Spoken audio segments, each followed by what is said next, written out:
Nothing lasts forever. Not even life. No, I'm not scared of dying. I'm just, a little sad to find myself at the finish line. You know me, Jim. You know I never like it when a party comes to an end. I somehow always want more. How do I look? Oh, Freddie, you look great. You're such a liar. November 24th, 1991. The man, the myth, and the legend, Freddie Mercury, died at the age of 45. In this episode, we'll celebrate the life of rock and roll's most engaging performer and show you how and why he died.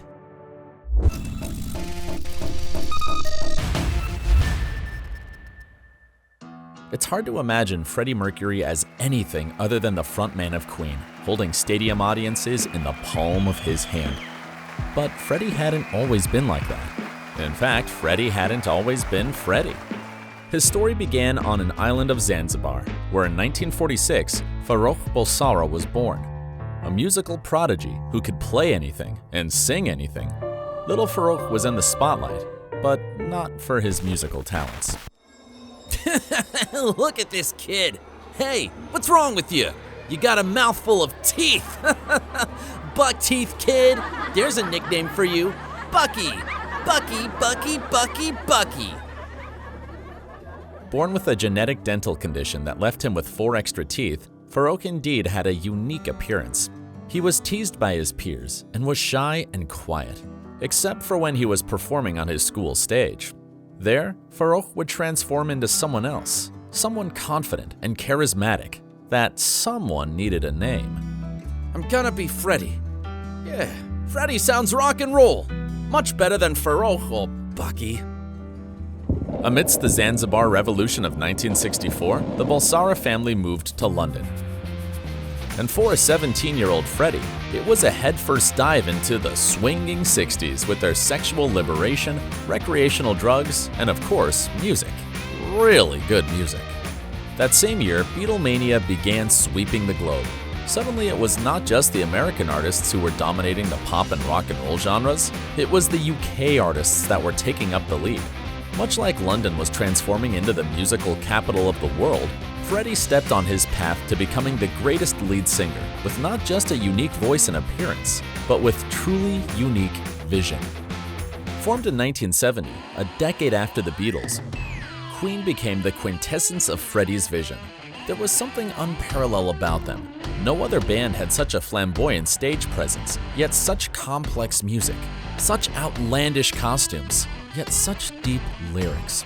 For over 20 years, Freddie, Brian, John, and Roger were the powerhouse of British rock, until late 1991 when Freddie died of AIDS. Certainly don't have any aspirations to live to 70. It would be so boring. I've lived a full life, and if I'm dead tomorrow, I don't give a damn. How did Freddie contract AIDS? Well, as Freddie just said, he was living life to the fullest. During the day, a quiet gentleman surrounded by 10 adorable cats. At night, a party animal. Freddie was known for throwing the most outrageous, wild, and lavish parties in the entire industry. Hey, I'm a sex machine ready to reload like an atom bomb, darling. Yeah, like there's no tomorrow, darling. Remember, dullness is a disease. Ha ha! Okay, Freddie loved partying, but partying doesn't cause AIDS. Freddie's bisexuality wasn't the reason for his illness either. It was the unprotected sex with random partners that killed him. Freddie contracted HIV in 1981 or 1982, and it was not until 1987 when he learned about his diagnosis. But it was already too late. HIV had been slowly destroying Freddie's white blood cells for years. Those white blood cells act as the human body's shield against diseases. The fewer of them were remaining in his blood, the weaker his immune system was becoming. Eventually, Freddie's immune system collapsed, leaving him completely unprotected from deadly diseases. This is when his HIV turned into the final stage, AIDS. And since that moment, his death was just a matter of time, as there was no effective treatment up until 1996. Gentlemen, I need to tell you something. I'm dying. I have, this AIDS thing. but don't worry. It's gonna be fine, and I just want to focus on the music. Let's record as much as we can. Let's go get to work. In the last 3 years of his life, Freddie Mercury recorded 2 more albums with Queen. His voice was thinning, but he kept going till he could no longer hit the notes. Whenever he wasn't working on music, he was spending time with his ex-girlfriend and best friend, Mary Austin, and partner Jim Hutton, and of course, his cats. This was Freddie's team, who he loved dearly. One day before his death, Freddie issued a statement to the press and public confirming that he indeed had AIDS. This brought an enormous amount of attention to the disease. He raised AIDS and HIV awareness in an era when much of the discussion was taboo, yet the epidemic was just around the corner. This is the story of Freddie Mercury's death. This is how it was.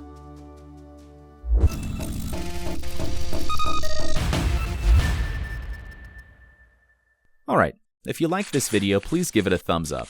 And don't forget to hit that notification bell so you won't miss new episodes.